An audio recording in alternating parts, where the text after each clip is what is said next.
नमस्कार, ये रेडियो वर्षा है। वर्षा टाइम्स में आपका स्वागत है।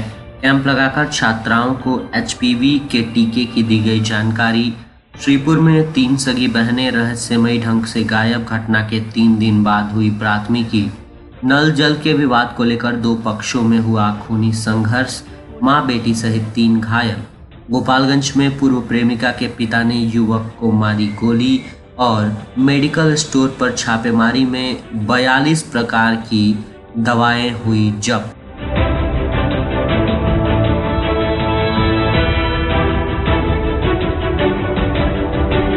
वर्षा टाइम्स के साथ मैं नवनीत।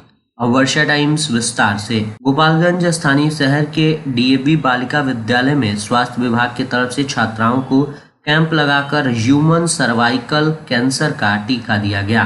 9 से 14 वर्ष के सभी छात्राओं को उनके आधार कार्ड पर अंकित जन्म तिथि के आधार पर कैंसर से बचाव के लिए टीका दिया गया। स्वास्थ्य विभाग की तरफ से एएनएम प्रियंका कुमारी और पूजा कुमारी द्वारा छात्राओं को कैंसर से बचाव के टिप्स भी साझा किए गए। स्वास्थ्य कर्मियों ने प्राइमरी स्तर पर कैंसर से बचने के लिए विशेष जानकारियां दी। छात्राओं में होने वाले कैंसर से बचाव रोकथाम के लिए विद्यालय में कैंप लगाकर ये टीका दिया गया है। कैंप में टीका लगाने के बाद छात्राओं को स्वास्थ्य हित में कुछ देर तक स्वास्थ्य कर्मियों ने अपने सामने बैठाए रखा। इस संबंध में विद्यालय प्रबंधक सह सहायक शिक्षक विजय कुमार आर्य ने बताया कि विद्यालय के सभी छात्राओं को एचपीवी का टीका लगाया गया, जिनकी उम्र स्वास्थ्य विभाग ने निर्धारित की थी। छात्राओं को इसकी सूचना पूर्व से दे दी गई थी, जिससे अधिकांश छात्राएं अपना आधार कार्ड लेकर विद्यालय पहुंची थीं। ये टीका कैंसर की रोकथाम के लिए कारगर होगा। इधर प्राचार्य अजय कुमार ने बताया कि छात्राओं में होने वाले प्राइमरी स्तर के कैंसर की रोकथाम के लिए स्वास्थ्य विभाग की तरफ से ये टीका दिया जा रहा है। विद्यालय के छात्राओं को टीका लेने के लिए प्रेरित किया गया है ताकि छात्राओं को होने वाले कैंसर से बचाया जा सके। श्रीपुर थाने के एक गांव से 3 दिनों पूर्व 3 सगी बहनें रहस्यमयी ढंग से गायब हो गईं, जिसकी प्राथमिकी अपहृत किशोरियों की मां ने थाने में दर्ज कराई है। दर्ज प्राथमिकी में 5 अज्ञात युवकों को आरोपी किया गया है। इसकी जानकारी देते हुए हथुआ एसडीपीओ आनंद मोहन गुप्ता ने बताया कि सोमवार की सुबह गायब होने के बाद परिजन आसपास के गाँव सहित सगे संबंधियों के यहाँ खोजबीन किए, लेकिन कहीं सुराग नहीं मिला। घटना के दूसरे दिन अपहृत किशोरियों की मां थाने में घटना की सूचना दी। सूचना मिलने के बाद पुलिस छानबीन करने लगी। इस संबंध में अज्ञात के विरुद्ध प्राथमिकी दर्ज कर ली गई है। मामला प्रेम प्रसंग का लग रहा है। रहस्यमय ढंग से गायब किशोरियों की सकुशल बरामदगी के लिए छानबीन की जा रही है। मामला प्रेम प्रसंग का लग रहा है, वैसे पुलिस गंभीरता से लेते हुए इस मामले में पूरी कार्रवाई कर रही है। फुलवरिया संवाददाता त्रिलोकीनाथ दुबे के अनुसार थाने के पैकोली नारायण गांव में गुरुवार को नल जल विवाद को लेकर 2 पक्षों में खूनी संघर्ष हो गया, जिसमें मां बेटी सहित 3 लोग घायल हो गए। तीनों घायलों को इलाज के लिए परिजन स्थानीय सामुदायिक स्वास्थ्य केंद्र फुलवरिया में भर्ती कराए, जहां 72 उपचार के बाद अस्पताल के डॉक्टरों ने बेहतर इलाज के लिए सदर अस्पताल रेफर किया। घायलों में प्रदीप शर्मा की पत्नी इंदु देवी, दूसरे पक्ष की मोहम्मद भुट्टू मियाँ की पत्नी नूर बीबी व पुत्री नईमा खातून शामिल है। इस संबंध में दोनों पक्षों के घायलों ने अलग अलग लिखित शिकायत दी है। शिकायत मिलने के बाद पुलिस अभी इस मामले की छानबीन में जुटी है। फुलवरिया संवाददाता त्रिलोकीनाथ दुबे के अनुसार क्षेत्र के सभी 12 पंचायतों के विभिन्न गांव में 26 आशा कार्यकर्ताओं के चयन की प्रक्रिया शुरू कर दी गई है।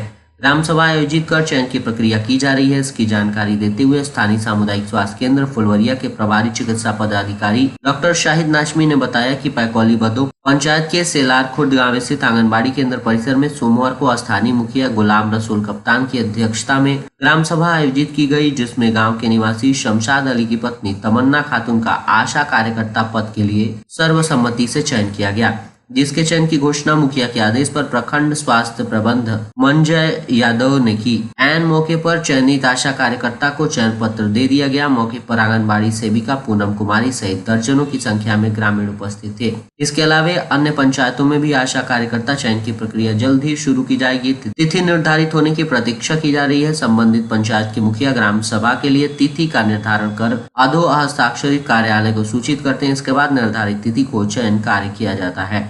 प्रखंड की विभिन्न पंचायतों के मुखिया की शिथिलता के चलते अब तक आशा कार्यकर्ताओं का चयन संबंधित कार्य रुका हुआ है, जबकि कार्यालय से इससे संबंधित सूचना सभी मुखिया लोगों को पूर्व में ही दी जा चुकी है। इसके अलावा अनेकों बार पत्र के माध्यम से अवगत भी कराया जा चुका है। मांझागढ़ संवाददाता सुधीर श्रीवास्तव के अनुसार पूर्व कांड में करीब 2 वर्षों से फरार अभियुक्त मांझागढ़ पुलिस ने गिरफ्तार कर जेल भेज दिया है। बताते चलें कि होने वाले अगले विधानसभा चुनाव के मद्देनजर पुलिस प्रशासन के द्वारा फरार अपराधियों को गिरफ्तार कर जेल भेजने की मुहिम चलाई जा रही है। अभियान के तहत मांझागढ़ पुलिस ने मांझागढ़ थाना कांड संख्या 362/2023 के फरार नामजद अभियुक्त मांझागढ़ थाना क्षेत्र झंझवा गांव के हीरालाल बैठा के पुत्र मुकेश बैठा को पुलिस करीब 2 वर्षों से तलाश रही थी। इसी बीच मांझागढ़ पुलिस को सूचना मिली अभियुक्त घर पर रह रहा है। सूचना मिलते ही पुलिस ने मांझागढ़ थाना प्रभारी राजीव रंजन के नेतृत्व में अभियुक्त के घर बुधवार की रात्रि छापेमारी कर गिरफ्तार किया और गुरुवार को जेल भेज दिया, जिसकी जानकारी रेडियो वर्षा से अपर थानाध्यक्ष चंदन कुमार राम ने साझा की। जिले के नगर थाना क्षेत्र के संत मोड़ के पास प्रेम प्रसंग को लेकर एक सनसनीखेज वारदात सामने आ रही है। एक युवक को देर रात गोली मार दी गई। आरोप है कि ये फायरिंग उसकी पूर्व प्रेमिका के पिता ने की है। जख्मी युवक को तत्काल परिजन सदर अस्पताल लेकर पहुंचे, जहां उसका इलाज चल रहा है। घटना के बाद इलाके में सनसनी फैली है। जख्मी युवक की पहचान नगर थाना क्षेत्र के इंदरमा रफीक गांव निवासी मोहम्मद आलम के बेटे रफीक के रूप में की गई है। रफीक के पैर में गोली लगी है और उसकी हालत स्थिर बताई जा रही है। घटना देर रात की है, जब रफीक किसी काम से संत मोड़ के पास गया था। इसी दौरान आरोपी ने उसे अकेले पाकर घेरा और 3 राउंड फायरिंग की। एक गोली उसके पैर में लगी, जिससे वो गिर पड़ा। रफीक का आरोप है कि गोली मारने वाला उसकी पूर्व प्रेमिका का पिता था। जख्मी रफीक ने पुलिस को दिए बयान में बताया है कि उसका 2022 में प्रेमिका से ब्रेकअप हुआ था। मैंने उसके नाम का टैटू सीने पर बनवाया था, जिसकी जानकारी लड़की के पिता को हो गई थी। इसके बाद उन्होंने मेरे साथ मारपीट की और पंचायत में फैसला कर मुझे 2 साल के लिए गांव से बाहर कर दिया गया। रफीक ने बताया कि वो पिछले 3 सालों से गांव से दूर था, अब विदेश जाने की तैयारी में था। 31 को उसकी फ्लाइट थी, लेकिन इससे पहले वो अपने माता पिता से मिलने गाँव आया था। रफीक ने बताया कि आरोपी पहले से उसे धमका दे रहे थे कि यदि वो गांव में दिखाई दिया तो जान से मार देंगे। घटना के बाद पुलिस हरकत में आई है। आरोपी की तलाश में छापेमारी की जा रही है। घटना की जानकारी मिलते ही नगर थाने की पुलिस मौके पर पहुंची और जख्मी युवक का फर्द बयान दर्ज कर लिया है। नगर थाना अध्यक्ष प्रवीण प्रभाकर ने बताया कि युवक को पैर में गोली लगी है, इसका इलाज कराया जा रहा है। उन्होंने कहा कि मामले की गंभीरता को देखते हुए नामजद आरोपी के खिलाफ कार्रवाई की जा रही है। पुलिस ने संभावित ठिकानों पर छापेमारी भी शुरू कर दी है। जिले के बैकुंठपुर थाने के उसरी बाजार में गुरुवार को ड्रग विभाग की बड़ी कार्रवाई सामने आई। औषधि नियंत्रण विभाग ने उसरी बाजार में स्थित पटेल मेडिकल नामक दुकान पर टीम ने छापा मारते हुए करीब 1 लाख रुपए मूल्य की 42 से अधिक प्रकार की एलोपैथिक दवाएं जब्त की। इस दौरान एक संदिग्ध दवा भी बरामद हुई, जिन्हें जांच के लिए पटना स्थित प्रयोगशाला भेजा गया। बताया जा रहा है कि उसरी बाजार में बिना किसी वैध लाइसेंस के दवा दुकान चला रहे थे। इसकी जानकारी मिलने के बाद ड्रग इंस्पेक्टर अभय शंकर और मुकेश कुमार राउत की संयुक्त टीम गठित की गई, जिसके द्वारा छापेमारी के दौरान क्लिनिक से दवाओं के साथ साथ उनके खरीद बिक्री से संबंधित दस्तावेज, रफ एस्टीमेट और कई कच्चे बिल भी जब्त किए गए हैं। टीम के पहुंचते ही मेडिकल स्टोर में अफरा तफरी मच गई और दुकानदार मौके से बचने की कोशिश करते नजर आए। करीब 2 घंटे तक चली इस कार्रवाई के दौरान कई दवाओं के वैध कागजात प्रस्तुत नहीं किए जा सके। और अंत में सुर्खियां एक बार फिर।